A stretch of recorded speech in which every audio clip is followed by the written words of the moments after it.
Hello दोस्तों, welcome to my YouTube channel KBT geography. अभी अपन पढ़ने जा रहे हैं इस लेक्चर में आइसोप्लेथ मेथड क्या होता है, जो कि एक क्वालिटेटिव मेथड का एक दूसरा भाग है। इसके पहले अपन ने पढ़ा था कि कोरोप्लेथ मैप मेथड क्या होता है।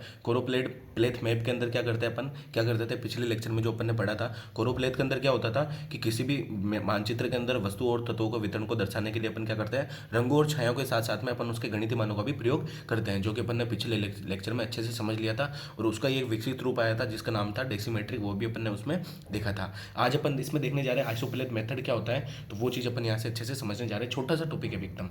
इस विधि के अंतर्गत देखना, आइसो और प्लेथ। आइसो का मीनिंग क्या होता है, इक्वल।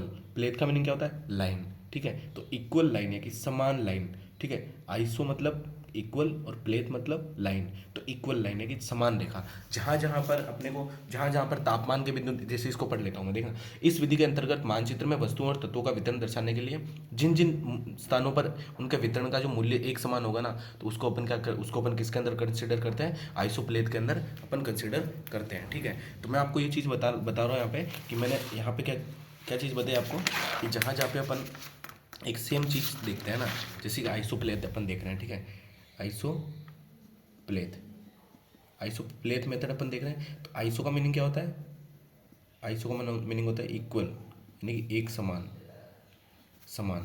और प्लेथ का मीनिंग क्या होता है, लाइन, यानी कि रेखा। अपन ने इसमें पढ़ा कि आइसोप्लेथ में क्या पढ़ा है, कि इस विधि के अंतर्गत वस्तुओं और तत्वों को वितरण को दर्शाने के लिए एक समान, मतलब जहाँ पे जैसे कि कोई वस्तु तत्व है, जैसे यहाँ पे अपन देखते हैं, देख लेते हैं कि ह्यूमिडिटी है ना, ह्यूमिडिटी या फिर टेम्परेचर अपन ने देख लिया। इनका वितरण दर्शा रहे हैं अपन किसी मैप के अंदर। जैसे ये अपना इंडिया का मैप हो गया ना, ये अपना इंडिया का मैप हो गया। तो यहाँ पे अपन ने जो है इनका एक ह्यूमिडिटी का जो टेम्परेचर का अपन यहाँ पे एक समान वितरण है, यानी कि जहाँ जहाँ पे मूल्य समान हो। जैसे यहाँ पे टेम्परेचर समान है, यहाँ पे समान है, यहाँ पे वापस समान है, यहाँ पे समान है। एक समान टेम्परेचर बता रहा हूँ मैं आपको। तो इनको मिलाएंगे अपन। ये लाइन आपको पता है आइसोथर्मल कहलाती है। और जहाँ पे समान दाब हो, जहाँ पे समान दाब हो,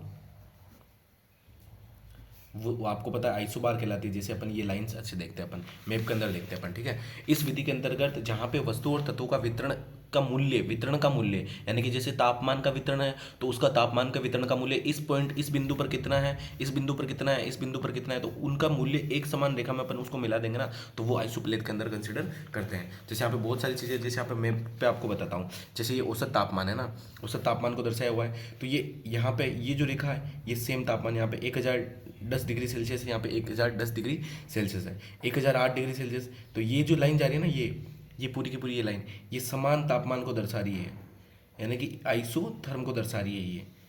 और इसी जगह पर अगर दाब होता तो, या फिर आर्द्रता होती, देखना यहाँ पे औसत वर्षा, औसत आर्द्रता।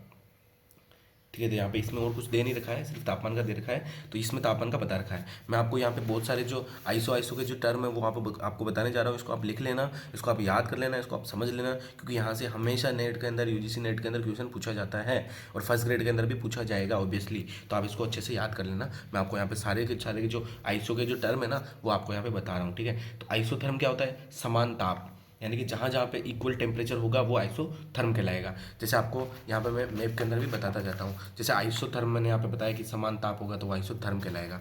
ठीक है, आइसोबार क्या होता है, मैंने आपको बताया कि अगर यहाँ पे प्रेशर समान है, यहाँ पे प्रेशर समान है, यहाँ पे प्रेशर, तो इन दोनों को लाइनों को मिलाने वाली रेखा समान दाब रेखा कहलाएगी, यानी कि जहाँ पे आइसोबार कहलाएगी। ठीक है, आइसो हेलाइन मतलब जहाँ पे समान लवणता हो। जैसे ये कोई ओशन है, जैसे कोई सागर है, यहाँ पे लवणता है, फिर यहाँ पे लवणता है, यहाँ पे समान लवणता मिल रही है अपने को। तो ये समान लवणता वाले बिंदुओं को मिलाने वाली रेखा क्या कहलाएगी, आइसो हेलाइन। ठीक है, आइसो हेड्स क्या होता है, इक्वल रेनफॉल। जहाँ पे रेनफॉल इक्वल हो रहा है तो वो उनको मिलाने वाली रेखा क्या होगी, समान हेड्स कहलाएगी।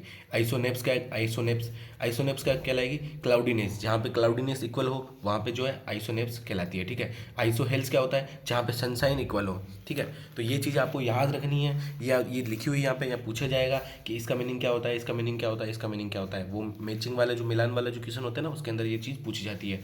ठीक है, तो आपको ये चीज़ याद कर लेनी है बिल्कुल लिख के ना। फिर आइसोबार्स क्या होता है, समान डेप्थ यानी कि इक्वल गहराई वाले जो बिंदु है, जहाँ पे इक्वल इक्वल गहराई मिलती है अपने को, उन बिंदुओं को मिलाने वाली रेखा क्या कहलाती है, समान आइसोबार्स। आइसोहेलाइन अपन ने देख लिया, सैलिनिटी या फिर लवणता, अपन ने ये चीज़ पहले देख ली, ठीक है।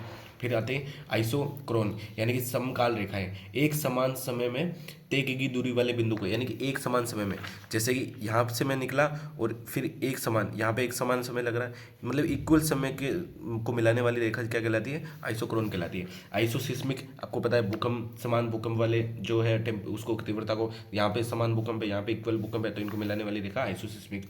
आइसोटेक्स समान पवन रेखा, जहाँ पे जो है हवा एक ही, जिन जिन बिंदुओं से एक ही प्रकार के जो है प्रति घंटे की रफ्तार से जो हवा चल रही है, जैसे यहाँ पे चल रही है 40 किलोमीटर प्रति घंटे की, जैसे 40 किलोमीटर प्रति घंटे की, ये यहाँ पे अगर आप 40 किलोमीटर प्रति घंटे की रफ्तार से जो हवा चल रही है, इसको मिलाने वाली रेखा आइसोटेक्स कहलाती है। आइसोब्रांट हो गया, आइसोनीफ हो गया, यानी कि जहाँ पे जो है समान हिम यानी कि स्नोफॉल हो रहा है, वहाँ पे इक्वल स्नोफॉल हो रहा है, तो उनको मिलाने वाली रेखा समान हिम कहलाती है, आइसोनिफ कहलाती है, ठीक है। तो ये आइसो वाली टर्म्स है, आपको याद में रखनी होगी, यहाँ से पूछा जाता है, ये आपको बार बार पढ़ के याद करनी पड़ेगी। आइसोप्लेथ मेथड अपना यहाँ पे कंप्लीट हो जाता है। Thank you.